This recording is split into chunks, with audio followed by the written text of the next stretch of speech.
Hello, mga kamaster, maraming salamat po sa lahat ng tumatangkilik ng ang nag-iisang tagapagmana. Paki-follow and subscribe mga master para sa mga susunod pang mga kabanata. Ang nag-iisang tagapagmana, Philip Clark. Kabanata 2776. Ang malamig na pahayag ni Philip ay umalangaw-ngaw sa buong madla, at tumahimik ang lahat. Napabuntong hininga ang lahat. Ang binata na ito na random na pumasok ay napakakahanga-hanga at mayabang. Ano ang sinabi niya? Naglakas loob siyang pag-alitan ng layaw at dominanteng Xenia Larson na iyon. Sa sandaling ito, tinakpan ni Xenia ang nasusunog niyang pisngi. Nang marinig ang sinabi ni Philip, natigilan siya bago itinuro ang ilong ni Philip ng galit at sumigaw, "Anong kalokohan ang pinagsasabi mo? Anong tito? How dare you take advantage of me? Hindi kita ililibre para dito. Mga bantay, ibaba mo sa akin ang bastos na ito." Baliin ang kanyang mga braso at putulin ang kanyang bibig. Galit na galit si Xenia, at nag-aapoy ang kanyang mga mata sa galit. Gayunpaman, nakatanggap ng panibagong sampal si Xenia bilang tugon. Smack! Umugang muli ang sampal na ito sa buong wedding banquet venue. Hindi napigilan ng lahat na mapabuntong hininga muli. Naalimpungatan sila sa aura ng lalaking pumasok. Gaano kaya siya ka-overbearing? Naglakas loob siyang sampelan si Xenia ng 2 beses. Sino ba ang lalaking ito? Alam ba niya na ito ang Larson family ng Fernvale? Muling natigilan si Xenia sa sampal ni Philip, at dumudugo ang sulok ng bibig nito.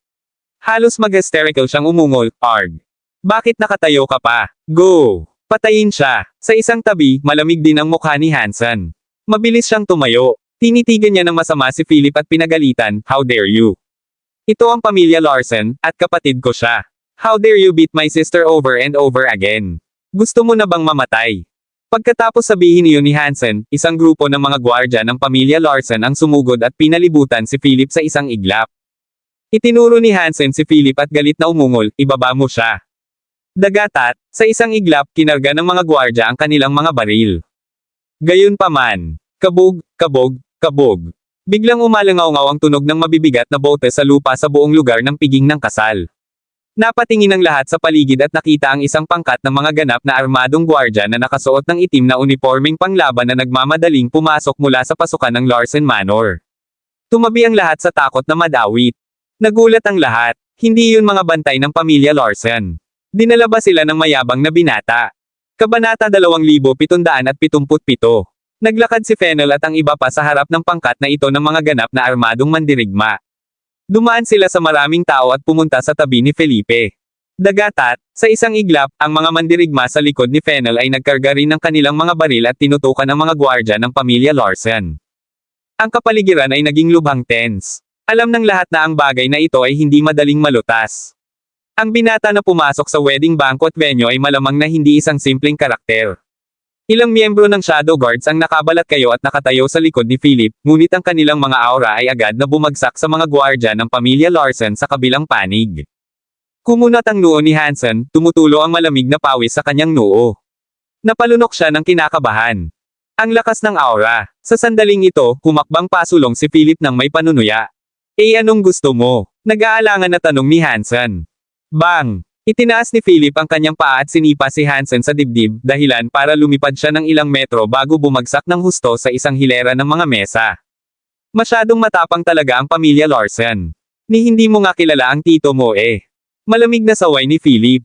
Nilinggan niya ang 3 magkakapatid, sina Silva, Zane, at Nash, na nakatayo sa gilid. Nakangiti niyang sabi, "3 kong pinsan, ano sa tingin mo? Hindi ka magagalit kung tuturuan ko sila ng leksyon, di ba?" Basag. Ang mga salita ni Philip ay parang bombang sumabog sa gitna ng karamihan. Talagang naglakas loob siyang tawagan ang 3 amo ng pamilya Larson bilang kanyang mga pinsan. Malinaw na mukhang 20 hanggang 30 taon ang pagitan nila. Ano ang nangyayari dito? Napakapangit ng mukha ni Silva habang sumilay ang dilim sa gilid ng kanyang mga mata. Sabi niya, "Philip Clark? Ito ang pamilya Larson, hindi ang pamilya Clark. Sa paggawa nito, hindi mo ba sineseryoso ang pamilya Larson? Yung pamilya Clark." Sa isang iglap, nakilala agad ng maraming dignitaryo ang pagkakakilanlan ni Philip. Sus! Siya talaga ang young master ng pamilya Clark. Tama na yan. Ito ang pamilya Clark. Noon, kasal si Charlotte Larson sa pamilyang iyon. Anak ba siya ni Charlotte? Bumalik na siya. Saglit na pinag-usapan ng lahat ang pagkakakilanlan ni Philip. Sa panig na ito, napagtanto ni Zinnia at Hansen, pati na rin ang ilan sa mga nakababatang henerasyon ng pamilya Larsen, ang pagkakakilanlan ni Philip. Siya talaga ang young master ng pamilyang iyon, ang anak ni Grandaunt Charlotte. Kung gayon, siya ang kanilang tiyuhin. Dumating talaga siya sa pamilya Larsen. Tumahimik si Zinnia at ang iba pang juniors ng Larsen at tumabi sa gilid, hindi nang ahas na tumingin kay Philip. Hindi pinansin ni Philip ang mga young masters at young ladies na ito. Tumingin siya kay Silva at sinabing, bakit? Hindi mo ba ako tinatanggap? O hindi mo tinatanggap ang pamilya Clark? Dumilim ang mukha ni Silva sa sinabi nito habang palihim na nakakuyom ang mga kamao. Damn it! Malinaw na May 30th taong agwat sa edad sa pagitan nila, ngunit sila ay magpinsan. Malungkot ang mukha ni Silva. Lumapit si Zane sa gilid at malamig na sinabi, Philip, syempre, tinatanggap namin ang pagbisita mo, pero ngayon ang araw ng kasal ni Cynthia. Nagpapakita ka ng kawalang galang sa pamamagitan ng paggawa ng gulo sa piging ng kasal. Bukod dito, hindi lang ang pamilya Larsen ang naroroon ngayon kundi pati ang pamilya Berry. Ang sinabi ni Zane ay hindi sinasadyang nagsangkot sa pamilya Berry. Sa sandaling ito, malamig na sinabi ng mayordomo ng pamilya Berry na nakatayo sa isang tabi na may malungkot na ekspresyon, hehe, ang pamilya Clark ay kapansin-pansin, talaga. Ngayon ay ang masayang kasal sa pagitan ng mga pamilyang Berry at Larsen. Bilang isang alibugang anak na hindi imbatado, anong karapatan mong humarap dito at guluhin ang kasalang ito? Gusto mo bang gumawa ng kaaway sa pamilya Berry? Nang matapos magsalita si Butler Berry, tumingin sa kanya si Philip. Pinagmasdan niya ang nasa katanghaliang gulang na lalaki at nagtanong, ikaw ba ang mayordoma ni Stanley Berry? Agad na mayabang na sinabi ng nasa katanghaliang gulang, oo, napanood ko si young Master Berry na lumaki. Nasaan siya? Tanong ni Philip. Hindi dumating si young Master. Isa lang itong concubine. Hindi kailangang personal na nandito si young Master Berry, malamig na sabi ni Butler Berry. Tumango si Philip at bumaling kay Cynthia, na binabantayan ng 17, at nagtanong, payag ka bang magpakasal sa pamilya Berry? Hanggat iiling-iling ka o tumanggi, walang mapipilit na magpakasal ngayon. Kabanata 2778. Nang marinig ang mga salita ni Philip, ang mapatla at mahinang si Cynthia ay nag-ipon ng kanyang lakas ng loob, tinitigan si Silva at ang iba pa ng malamig na mga mata, at malinaw na sinabi ang bawat salita, hindi ako magpapakasal. Ang tatlong maigsi na salita ay nagpahayag ng panloob na pagmamatigas ni Cynthia. Anong sabi mo? Ito ay sadyang kabalbalan. Agad na nag-init ang ulo ni Silva. Namula ang mukha niya, tinuro niya si Cynthia sa lupa, at malamig na sumigaw, Cynthia Larsen, descendant ka ng Larsen family. Ako ang may say sa kasal mo. Ngayon, magpapakasal ka kahit anong mangyari. Pagkatapos magsalita ni Silva, malamig din ang sinabi ni Zane, Cynthia, mabuti pang pag-isipan mo ito. Ang paggawa nito ay hindi magdadala ng mabuti sa iyong ama o sa ikaapat na sangay. Nakatago sa isang tabi ang isang magandang babae. Ang site ay walang iba kundi ang bagong asawa ni Hogan. Siya ay nasa 30s lamang at nakasuot ng hanggang siyam. Sa pagkakataong ito, tumayo siya at pinagalitan si Cynthia, Cynthia, you brat, what are you talking about? Ikaw ang anak ng ikaapat na sangay. Kailangan mong magpakasal kahit ayaw mo. Huwag pahirapan ang pang-apat na sangay o ang iyong ama. Gayunpaman, tumayo si Hogan at galit na sinampal ang magandang babae. Sumigaw siya, tumahimik ka at magwala. Kung ayaw magpakasal ng anak ko, so be it. Agad namang nagpanik ang magandang babae. Tinakpan niya ang kanyang mukha, tumingin sa galit na si Hogan, at sumigaw, Guro, sinaktan mo ako dahil sa iligal na bata na ito. Habang nagsasalita ang magandang babae ay napaluha siya. Tumahimik ka, anak ko siya, kaya kung tiisin kapag pinagalitan mo siya noon, pero ngayon, walang makakagawa niyan. Galit na saway ni Hogan at tinakot ang magandang babae sa katahimikan. Pagkatapos, lumingon si Hogan at tumingin kay Cynthia na mahinang nakadapa sa lupa. He said with a fatherly smile, Cynthia, I've let you down. Masyado akong duwag at pinahirapan ka. Ngayon, ipinapangako ko sa iyo na hanggat ayaw mo, walang makakapagpapakasal sa iyo. Gusto kong makabawi sa iyo at sa iyong ina. Pagkatapos sabihin iyon, tumingin si Hogan kay Philip at bahagyang tumango. Pagkatapos, humarap siya sa kanyang tatlong kapatid at sinabi, Silva, hindi mag-aasawa ang anak ko. Walang makakapilit sa kanya. Anak ko siya at ang binibini ng ikaapat na sangay. Maliban sa akin, walang ibang may karapatan, para manghimasok at magalit sa kasal niya. Kabastusan. Galit na sinabi ni Nash Larsen, na hindi pa nagsasalita hanggang ngayon, Hogan, alam mo ba kung ano ang sinasabi mo? Masyado kang bastos kay Silva ngayon lang. Humingi ng tawad sa kanya dali. Panipi.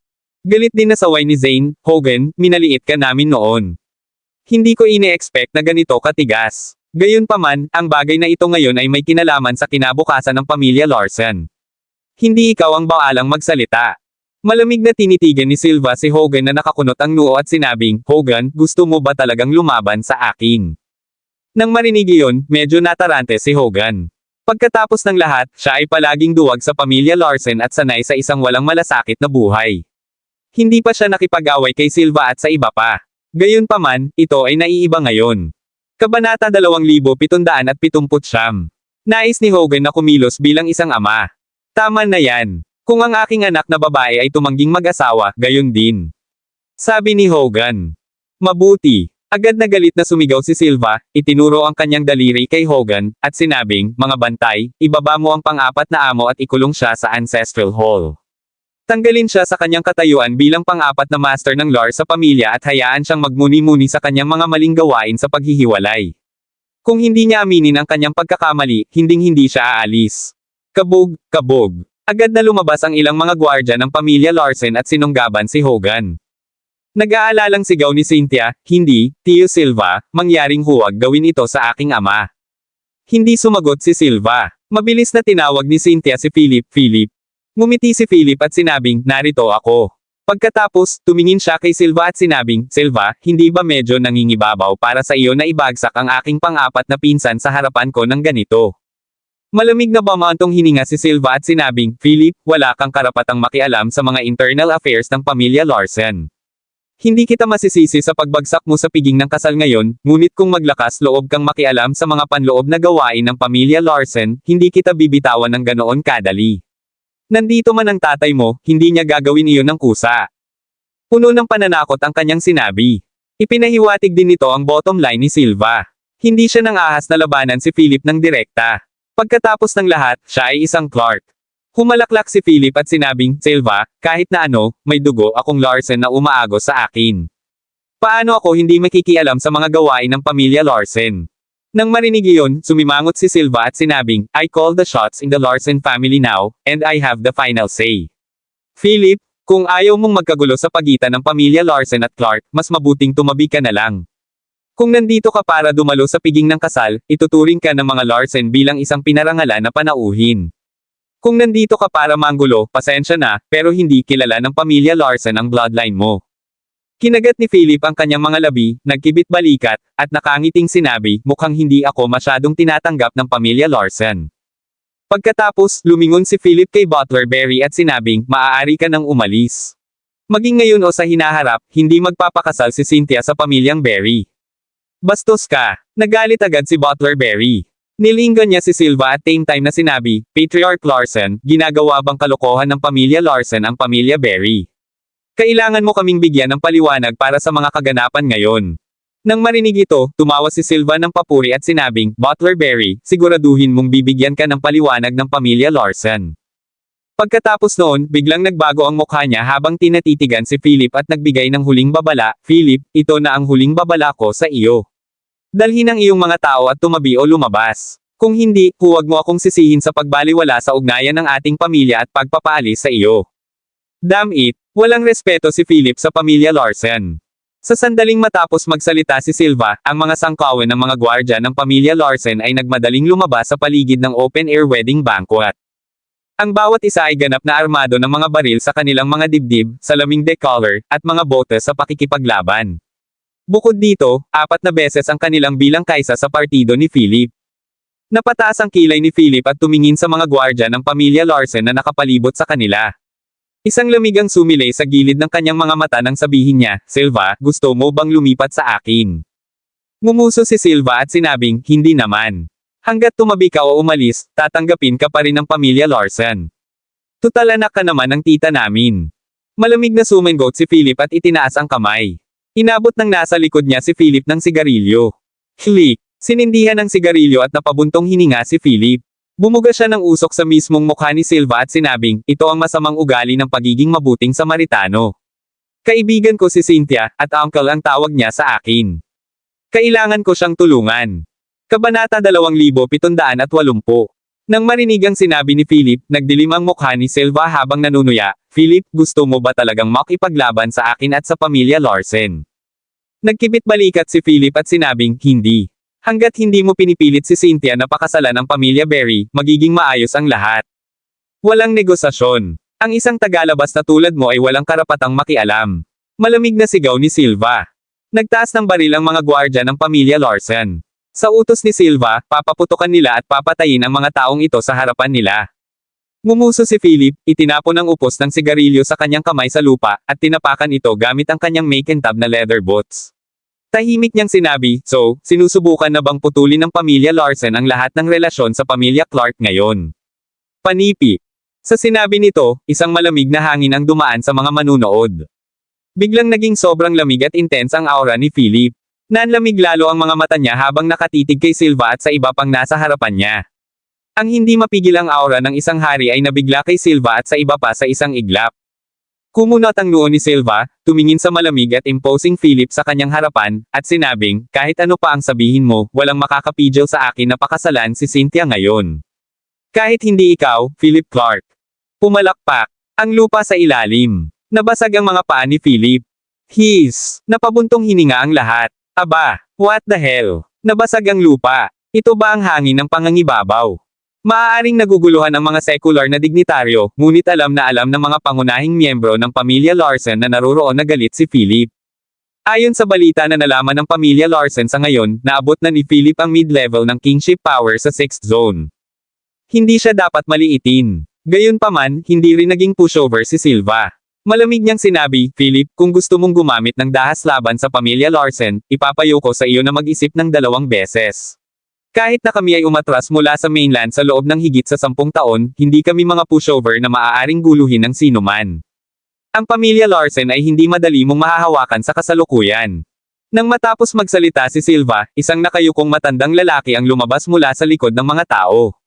Na may kulay abo na ulo, ang matandang ito ay may mukha at mga mata na parang lumulutang na mga bituin. Sa sandaling lumitaw siya, ang mga gwardya ng pamilya Larsen ay lumayo. Lumapit ang matandang lalaki kay Silva, bahagyang yumuko, at sinabing, Patriarch. Yumuko rin si Silva bilang ganti at sinabing, Mr. Chief. Si Chip Larsen, isa sa 3 guardian elder ng pamilya Larsen. Ang kanyang katayuan ay mas mataas pa kaysa sa ulo ng pamilya, si Silva Larsen. Iyon ay dahil siya ang katabi ng Grandmaster ng pamilya Larsen, ngunit hindi niya sinunod ang Grandmaster. Upang maging mas tumpak, si Chip na ngayon ang pinagkakatiwalaan ni Silva. Siyempre, malugod naming tinatanggap ang young Patriarch Clark na bumisita sa pamilya Larsen nang bukas ang mga kamay, ngunit kung gusto mong kumilos laban sa pamilya Larsen, hindi ako maaaring umupo at walang gagawin. Lumingon ang matanda at tinignan ng malalim si Philip. Bumaba ang kilay ni Philip at tumingin sa matanda na biglang sumulpot sa harapan niya. Kabanata 2781. Medyo nakayuko ang matanda habang nasa likod ang mga kamay. Nakasuot siya ng gray na martial arts uniform. Medyo energetic ang itsura niya at parang nasa 70s na siya. Bukod dito, naramdaman ni Philip ang isang malakas na presyon at ang kapangyarihan ng mga patakaran mula sa matandang ito. Isang alagad ng ika-7 sona. Nakakunot din ang noo ni Fennel habang naglalakad sa gilid ni Philip at sinabi sa mahinang boses, Philip, hindi ganoon kadali ang matandang ito. Natatakot ako na ang kanyang lakas ay umabot sa tuktok ng ika-7 sona. Hindi na mahalaga kung kingship holder siya o hindi.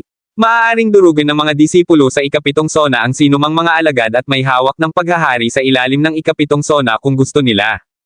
Ito ang kanilang puwang sa lakas. Ang mga disipulo sa ika-7 sona ay matagal nang nalampasan ang mga ordinaryong disipulo at may hawak ng paghahari. Ang lahat ng mga disipulo na pumasok sa ika-7 sona ay mga bihirang talento at freak. Sila rin ay isang grupo ng mga nakakatakot na tao na sa wakas ay nakilala ng Stargate. Ang kanilang potensyal at lakas ay hindi masusukat sa ordinaryong paraan. Bukod dito, isa lamang itong aura na hindi sinasadyang nalik ng kabilang partido, ngunit naabot na nito ang lakas ng ika-7 sona. Ang kanyang aktwal na lakas ay maaaring mas malakas kaysa sa maisip ni Philip at ng iba pa. Nanlamig ang mukha ni Philip. Nang may lamig sa kanyang mga mata, tinitigan niya ang matanda at sinabing, gusto mo bang pigilan ako? Napangiti ang matanda at sinabing, hindi naman sa gusto kitang pigilan, kundi ikaw ang gustong pigilan ang pamilya Larsen. Kung aalis ka ngayon, kukunin ko na parang walang nangyari ngayon lang. Hihilingin ko rin kay Patriarch Larsen na personal kang anyayahan na bisitahin ang pamilya Larsen sa ibang araw. Ano sa tingin mo? Nang marinig ito, nanlamig ang mga mata ni Philip habang mabangis na sinabi, tinatakot mo ba ako? Sa sinabi nito, tumaas ang aura ni Philip. Ang prestihiyo mula sa batang patriarch ng pamilya Clark ay kumalat ng walang katapusang sa sandaling ito. Agad na nagulat at nataranta ang lahat ng mga dignitaryo na naruroon. Nakakakilabot. Maaaring napakalakas ng aura ng isang tao. Kumunot ang noo ng matanda, ngumiti, at sinabing, Young Patriarch Clark, mali ang pagkakaintindi mo. It's just that Larsen family ito, hindi ang Clark family. Wala kang karapatang makialam sa mga gawain ng pamilya Larsen. Wala akong karapatan. Ngumisi si Philip at may kinuha sa kanyang bulsa. Itinaas niya ito sa harap ng lahat at malamig na sinabi, sino ang nang-ahas na sabihin na wala akong karapatan? Pumalakpak. Tumangala ang matanda, nakita ang bagay na nasa kamay ni Philip, at dumilim ang mukha nito. Bahagyang nakakuyom ang mga kamao sa likod niya habang bumibilis ang paghinga niya. Napatulala ang tatlong magkapatid na Larsen nang makita nila ang hawak ni Philip. Bakit kasama mo ang bagay na ito? Nagulat si Silva at hindi makapaniwalang napatitig sa bagay na nasa kamay ni Philip. Isa itong maliwanag na emerald green jade bracelet. Ang bracelet ay mukhang napakalaki na may maraming pattern na nakaukit dito. Ito ang token na ibinigay ni Roger Clark sa pamilya Larsen nang pakasalan niya si Charlotte noon. May isang pares ng bracelets. Ang isa ay isinuot ni Charlotte habang ang isa ay itinago ng pamilya Larsen. Ang partikular na ito ay iningatan sa kustodiya ni Grandmaster Larsen. Bukod dito, may ibang pangalan ang jade bracelet na ito, na Dragon Phoenix bracelet ng pamilya Larsen. Kinakatawan nito ang kalooban ni Grandmaster Larsen. Noon, itinuturing ng pamilya Larsen ang bagay na ito bilang simbolo ng kapangyarihan ng ulo ng pamilya. Noon pa man ay gusto ni Silva na makuha ang bagay na ito, ngunit tila ayaw ipasa sa kanya ng Grandmaster. Gayunpaman, ang bagay na ito ay nasa mga kamay ni Philip ngayon. Hinawakan ni Philip ang pulsere sa kanyang kamay, malamig na tumingin kay Silva at sa iba pa, at same time na sinabi, lahat ng mga inapo ng pamilya Larsen, bakit hindi kayo lumuluhod kapag nakita ninyo ang Dragon Phoenix bracelet? Gusto mo bang magrebelde? Kabanata 2782. Bakit hindi sila nakaluhod? Ang malamig na saway na ito ay sumabog sa venue ng piging ng kasal. Nagkatinginan ang tatlong magkakapatid na Larsen gayon din ang mga nangungunang miyembro ng pamilya Larsen bago ang lahat ay napalingon kay Silva sa takot. Hinihintay nila ang desisyon ng ulo ng pamilya. Nagtatampo ang mukha ni Silva habang mahigpit na nakakuyom ang kanyang mga kamao at malamig na sinabing, Philip, ginagamit mo sa maling paraan ang bagay na ito. Ang Dragon Phoenix bracelet na ito ay kabilang sa pamilya Larsen. Bakit ang isang tagalabas na tulad mo ay may hawak nito? Imposibleng lumuhad si Silva. Napakaraming kilalang tao ang naruroon ngayon. Kapag lumuhad si Silva, mawawala na siya ng dignidad at hindi na niya maiangat ang kanyang ulo sa harap ng pamilya Clark sa hinaharap.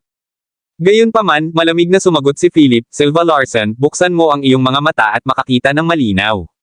Ang Dragon Phoenix bracelet na ito ay simbolo ng ulo ng iyong pamilya at kumakatawan sa pinakamataas na kalooban ng pamilya Larsen. Ngayon, inuutusan kitang lumuhad at batiin ang may hawak ng Dragon Phoenix bracelet ng pamilya Larsen. Sinabi ni Philip ang pangungusap na ito na may boses na puno ng panginginig na ikinagulat ng lahat. Puno ng panginginig ang mukha ni Silva. Nang may sasabihin pa sana siya, biglang sinabi ni Chief Patriarch, lumuhad tayo. Nandito pa rin ang Grandmaster. Nang marinig ito, nalilitong sumulyap si Silva sa matanda. Pagkatapos, nakita niya si Chief Larsen, isa sa tatlong guardian elder ng pamilya, na lumuhad sa kanyang nakayukong figure. Siya ay tumingin bilang mapagpakumbaba hanggat maaari. Lumuhad si Chief, hindi na nakalaban ni Silva at sumigaw, lahat ng miyembro ng pamilya Larsen, lumuhad. Whoosh! Sa isang iglap, lahat ng miyembro ng pamilya Larsen, kabilang ang mga gwardya, ay lumuhad sa harap ni Philip. Nagulat ang mga dignitaryo ng Fernvale na naruroon nang makita nila ang eksenang ito. Walang inaasahan na ang malakas na kamay na pamilya Larsen ay luluhod sa harap ng Young Patriarch Clark. Hindi nila kayang guluhin ito. Nais ding lumuhad nina Cynthia at Hogan, ngunit sinabi ni Philip, hindi na kailangan yung dalawa.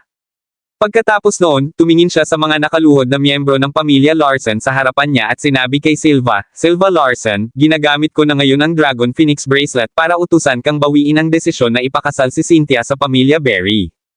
Imposible. Nang marinig iyon, agad na nagalit si Silva. Tumayo siya at sinabing, bato na ang kasal ni Cynthia sa pamilya Berry. Hinding-hindi ito magbabago dahil sa sinuman. Gayunpaman, dahil katatapos lang niyang magsalita, marahas na sinipa ni Philip ang mga tuhod ni Silva. Ang huli ay natisod at lumuhad muli sa lupa kasabay ng isang kalabog, ang kanyang mukha ay puno ng galit. Matigas na sabi ni Philip, pinayagan ba kitang tumayo? Lumuhad at magsalita. Uulitin ko ang aking mga salita sa huling pagkakataon. Kung ayaw magpakasal ni Cynthia, hindi siya magpapakasal. Walang makakapilit sa kanya. Kung hindi, magiging kalaban mo ako at ang pamilya Clark. Silva Larsen, gusto mo bang gumawa ng kaaway sa pamilya Clark? Ang mga pangungusap na ito ay nagpaikot sa mukha ni Silva sa takot at ang kanyang puso ay nanginag. I wouldn't dare, pagkaraan ng mahabang panahon, sa wakas ay sinabi ni Silva. Kabanata 2783. Ngumisi si Philip at sinabi sa taong nasa likod niya, ibalik mo si Cynthia para magpahinga. Gayunpaman, tumalon si Butler Berry sa oras na ito at sumigaw, gusto mong umalis. Hindi ganoon kadali. Ang sertipiko ng kasal ay naibigay na, at si Cynthia Larsen ay bahagi na ng aking pamilyang Berry ngayon.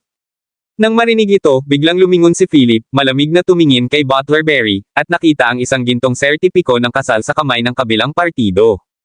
Isang marriage certificate. Tanong ni Philip. Malamig at mabagsik ang mga mata ni Butler Berry habang winawagayway ang marriage certificate sa harap ng mga mata ni Philip.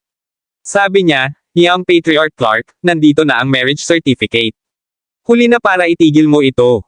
Ngumisi si Philip. Nang hindi siya nagsasalita, isang miyembro ng Shadow Guard sa tabi niya ang lumapit kay Butler Berry at inagaw ang sertipiko ng kasal sa nanginginig na mga mata ng kabilang partido. Sinulyapan ito ni Philip at pinunit ang marriage certificate sa harap ng lahat. Sabi niya, hindi pa ba tapos ngayon? Nang makita ito, galit na galit si Butler Berry at pinagalitan, Young Patriarch Clark, masyado kang matapang. Ito ang negosyo ng pamilya Berry. How dare you interfere? Pagbalik ko, sasabihin ko talaga sa Patriarch at hayaan siyang mag-shoot. Pagkasabi noon, malamig na ngumuso si Butler Berry at tumalikod na para umalis. Gayunpaman. Thud, thud, thud. Pinigilan ng isang pangkat ng mga ganap na armadong mandirigma si Butler Berry at ang kanyang mga tao. Nagulat si Butler Berry at malamig na nagtanong, ano ang gusto mong gawin? Napangiti si Philip at sinabing, gusto lang kitang imbitahan na manatili dito sandali, at inaasahan ko rin na may palom mo sa pamilya Berry na hihintayin ko sila sa pamilya Larsen sa Fernvale. Ikaw. Galit na galit si Butler Berry, ngunit bago pa man siya makapagsalita, agad silang pinigil ng mga kalaban sa kanyang harapan. Young Patriarch Clark, sisirain mo ang relasyon ng Clark at Berry na pamilya sa paggawa nito. Hindi ka pakakawala ng Patriarch. Nagkibit balikat si Philip habang nakikinig sa mga nawawalang pagbabanta. Tiningnan niya ang nakaluhod na mga miyembro ng pamilya Larsen sa kanyang harapan at sinabing, bumangon kayong lahat. Kalampag. Tumayo si Silva at ang iba pa. Tinitigan ni Silva na masama si Philip at sinabing, pinipilit mo ang pamilya Larsen sa isang sulok sa pamamagitan ng paggawa nito. Kahit na matulungan mo si Cynthia ngayon, matutulungan mo ba siya habang buhay? May mga pagkakataon na wala ka. Ito ay Fernvale, hindi ang pamilyang Clark. Nang marinig iyon, tumango si Philip at sinabing, tama ka, kaya hindi ako nagmamadaling umalis. Napakahirap ng aking pagpunta dito, kaya't mananatili muna ako sandali. Aalis ako kapag naresolve na ang usaping ito. Hindi naman kita iistorbo diba, pinsan? Nang marinig ito, malamig na bumantong hininga si Silva at sumigaw, magayos ka. Tumawa si Philip at sinabing, gusto kong makita si Lolo. Sabi ni Zane, nasa lihim ang Grandmaster at hindi niya makikita ang sinuman. Kumunat ang noo ni Philip at sinabing, ano? Hindi man lang niya makikita ang apo niya. O ipinakulong mo ang lolo ko. Nang marinig iyon, nanginig ang mga mukha ni Silva at ng iba pa. Medyo kinakabahan sila. Ngumiti si Chip at sinabing, syempre, makikilala mo ang Grandmaster. Ihahatid na kita doon. Nang marinig ang mga salita ni Chip, sumimangot si Silva at ang iba pa at sinabing, salamat.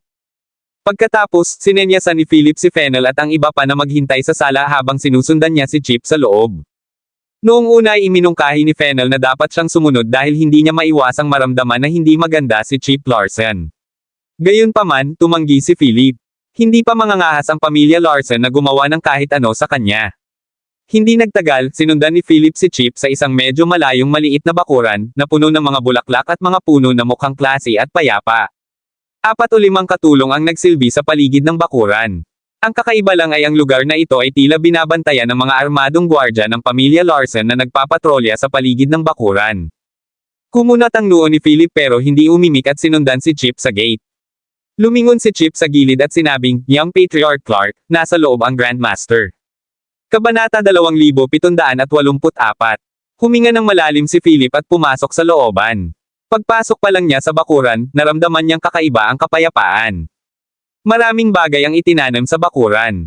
Mayroon ding 2 rakon at 1 labrador. Ilang kulungan ng mga ibon ang nakasabit din sa paligid ng bakuran kung saan ang mga ibon ay maingay na tumatawa. Ang lugar ay puno ng sigla. Sa gitna ng bakuran ay isang lawa na may magagandang bulaklak na rosas na lotes na namumukadkad. Napapaligiran ito ng isang maliit na hardin ng gulay na maraming gulay. Ito ay kaaya-ayang tanawin sa kanayunan. Naglakad si Philip sa landas na bato ng mga 50 metro lampas sa mga tarangkahan at nakakita ng isa pang bakuran. May 100 taong gulang na puno ng datail sa bakuran na may malalagang sanga at dahon na maraming berdeng datails na nakasabit sa mga ito. Hindi ito ang panahon para mahinog ang mga petsa. May nakapatong na kawayan na upuan sa ilalim ng puno kung saan nakahiga ang isang matandang nakasuot ng puting martial art uniform. Malumanay niyang pinapaypayan ang sarili habang naguham ng isang himig. Tumayo si Philip sa pintuan, at biglang tumigil ang matanda sa kanyang mga galaw na parang may naramdaman. Bumangon siya at tumingin sa pinto. Tiningnan niya si Philip nang may pinakamabait na ngiti at sinabing, "Little Phil, ikaw ba yan?" Hindi napigilan ni Philip ang pagluha. Umakyat siya, lumuhad sa harap ng matanda, at sinabing, "Lolo." Tandang-tanda pa ni Philip ang panahong nakayakap siya sa kanyang lolo noong bata pa siya. Sa oras na iyon, ang kanyang ina ay nasa paligid pa rin, at ang kanyang lolo ay tinatrato siya ng pinakamahusay. Ibinigay niya kay Philip ang lahat ng pinakamasarap na pagkain at pinakamagagandang laruan. Iniunat ng matanda ang kanyang kulubat na lumang mga kamay, ang kanyang mga mata ay puno ng luha sa pananabik. Hinaplos niya ang ulo ni Philip at sinabing, "Hoy, tumayo ka. Ang aking Little Phil ay bumalik upang makita ako. My Little Phil." Ang matanda ay paulit-ulit na inuulit ang parirala na may basang mga mata. Tiningnan niyang mabuti ang mukha ni Philip at sinabing, "Kamukha mo si Charlotte. Inukit kayong dalawa sa iisang amag." Iniunat ng matanda ang kanyang kamay at sinenyasan si Philip na umupo sa isang upuang bato sa gilid. Sabi niya, "Maupo ka. May maganda ako sayo. Kukunin ko para sayo. Panipi." Pagkasabi niyon, sumuray-suray ang matanda at naglakad papunta sa loob ng bakuran. Inilabas niya ang isang kahon na gawa sa kahoy na may mga gintong palamuti at inilagay ito sa mesang bato. Pagkatapos, napabuntong hininga siya bago muling umupo. Masaya niyang itinuro ang gininto ang kahoy na kahon kasama ang kanyang pamaypay at nakangiting sinabing, "Buksan mo ito dali." Nang marinig iyon, inabot ni Philip ang kahon na gawa sa kahoy. Nang makita niya ang laman sa loob ay hindi niya napigilan ang pagtulo ng kanyang mga luha. "Lahat sila ay paborito mong pagkain. Itinago ko ito para sa iyo," masayang sabi ng matanda at inabot ang isang candy. Binalatan niya ang balot ng candy, ibinigay kay Philip, at sinabing, "Kumain ka ng isa." Malugod itong tinanggap ni Philip at nilasap ang tamis sa kanyang bibig. Binuksan din niya ang isang candy at iniabot sa matanda habang sinasabing, "Lolo, meron din." Masayang tumawa ang matanda at tumango. Kinain niya ang candy at sinabi ng may kasiyahan, "Ang aking Little Phil ay tinatrato ako ng pinakamahusay." Umupo ang lolo at apo sa ilalim ng lumang puno ng datails at nag-uusap. Kabanata 2785. "Hoy, Little Phil, nasaan ang nanay mo? Bakit hindi niya ako binisita?" Biglang tanong ng Grandmaster. Nagulat si Philip habang nakatingin sa excited na matandang nasa harapan niya. Ang kanyang mga salita ay nakabara sa kanyang lalamunan. Pagkatapos, nalilitong tumingin ang Grandmaster kay Philip at sinabing, "Hoy, sino ka? Bakit ka nasa bakuran ko?" Nang marinig ito, hindi na nakayanan ni Philip at napaluha. Pumalakpak. Lumuhad si Philip sa harap ng matanda, hinawakan ang kamay niya, at sinabing, "Lolo, ako po. Ako si Philip Clark, ang paborito mong Little Phil."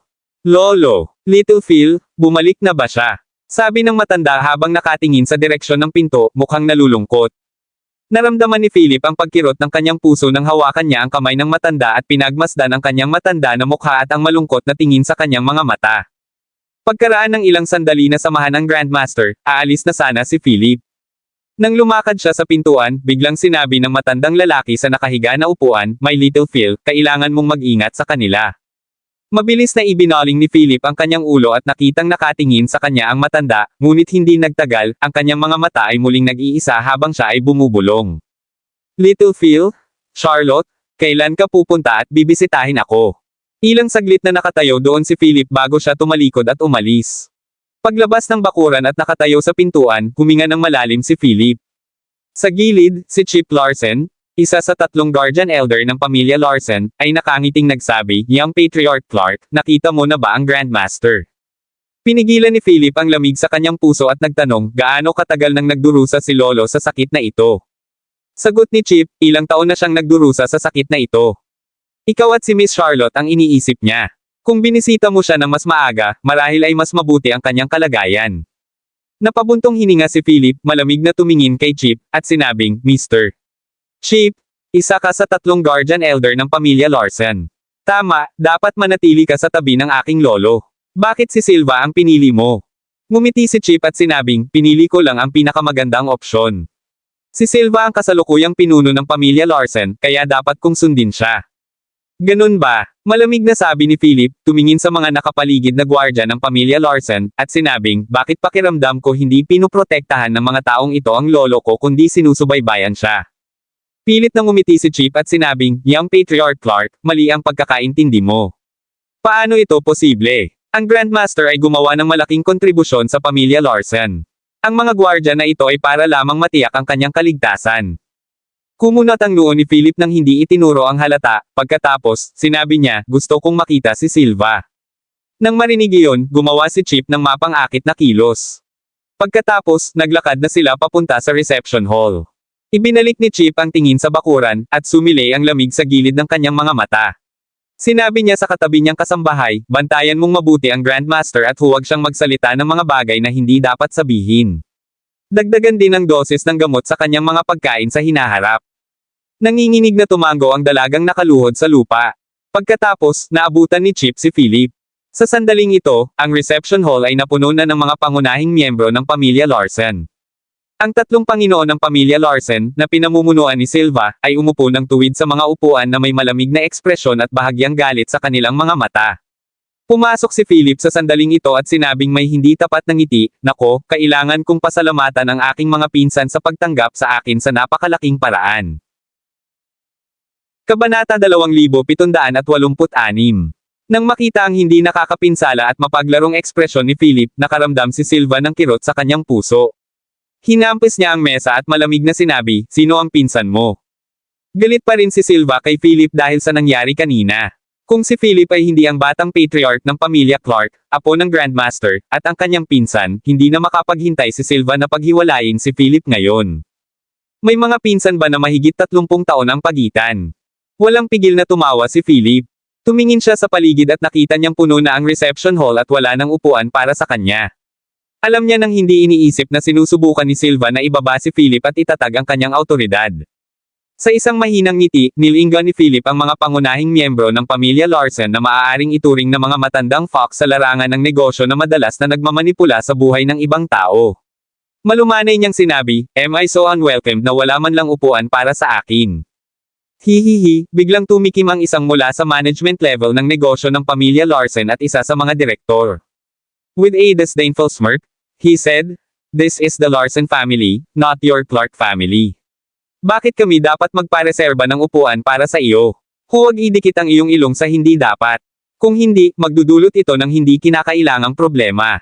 Pagkasabi niyon, humigop ng tsaa ang nasa edad 40 anyos. Ngumisi ng masama si Philip, sinulyapan ng lalaki, at sinabi, maaari ko bang malaman ang iyong pangalan? Parang hindi pa kita masyadong nakikita. Mayabang na sagot ng lalaki, ako si Dexter Larsen, miyembro ng pamilya ng branch. Mapalad ako na ma-appreciate ako ng pamilya Larsen, kaya dito ako nakaupo, hindi tulad ng isang taong hindi alam ang kanyang nararapat na lugar. Pagkasabi noon ay malakas niyang ibinagsak ang tasa ng kamay niya sa mesa. Ang lahat ng mga pangunahing miyembro ng pamilya Larsen ay nakaupo sa paligid at pinanood ang eksenang ito ng may malamig na mukha at panunuya. Siyempre, ito ay isang pagpapakita ng autoridad. Gusto nilang makita kung ano ang gagawin ni Philip. Ngumisi si Philip, lumapit kay Dexter, at sinabing, wala akong planong gawin noong una, ngunit dahil tumalon ka, magsimula tayo sa iyo. Anong gusto mong gawin? Napatingin si Dexter kay Philip na nakatayo sa harapan niya at malamig na nagtanong. Bakit biglang naging nakakatakot at nanlamig ang mga mata ng batang ito?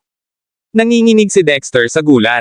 Smack! Itinaas ni Philip ang kamay at sinampal ng marahas ang bilog na mukha ni Dexter hanggang manginig ang mataba nitong mukha. Napaungol si Dexter na puno ng galit ang mukha. Galit niyang tinuro si Philip at sumigaw, how dare you hit me? Masyado kang bastos. Ito ang pamilya Larsen. Kabanata 2787. Gayunpaman, tumugon si Philip ng isa pang marahas na sampal. Ilang ngipin ang natanggal, at puno ng dugo ang bibig ni Dexter. Masungit ba ako o ikaw? Malamig na saway ni Philip, anak ako ni Charlotte Larsen, anak ng matandang ulo ng pamilya, at pinsan ng kasalukuyang ulo ng pamilya Larsen. Ayon sa seniority, kapag nakita ako ng isang miyembro ng pamilya ng sangay, kailangan mong magbigay daan bilang paggalang. Ngayon, inuutusan ko kayong umalis sa daraanan ko. Akin ang lugar na ito. Pagkasabi noon, hinawakan ni Philip si Dexter sa kwelyo, binuhat ang matabang lalaki na halos 200 pounds, at itinabi sa isang tabi. Bang! Bumagsak ng husto si Dexter sa lupa, at maringal na kinuha ni Philip ang kanyang lugar. Itinuro niya si Philip at galit na sumigaw, nakakahiya ka. Pagkatapos, tumingin siya kay Silva at humagulgol, Patriarch, tingnan mo si Philip. Siya. Tama na. Mabangis na sigaw ni Silva, walang kwentang bagay, umalis ka dito. Nang marinig ito, napaatras si Dexter, mabilis na bumangon sa lupa, at natakot sa likuran. Napangiti si Philip ng walang pag-aalinlangan, umupo ng naka-cross legs, tumingin sa paligid, at sinabing, nako, hindi komportable ang upuang ito. May gustong lumipat ng pwesto sa akin.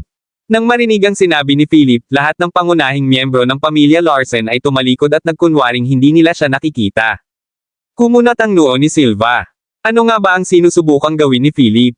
Gayunpaman, nang makita niyang umiiwas sila ng tingin, hindi sumuko si Philip. Sa halip, itinuro niya ang isang pangunahing miyembro ng pamilya Larsen sa kabilang panig at sinabing, ikaw, gusto kong maupo dyan. Pagkatapos sabihin iyon, si Philip ay lumakad ng walang karagdagang abala, kinaladkad ang lalaki mula sa kanyang upuan, at umupo sa kanyang pwesto. Ang lalaki ay balisa at walang magawa. Tumingin siya kay Silva at sinabing, Patriarch, ito.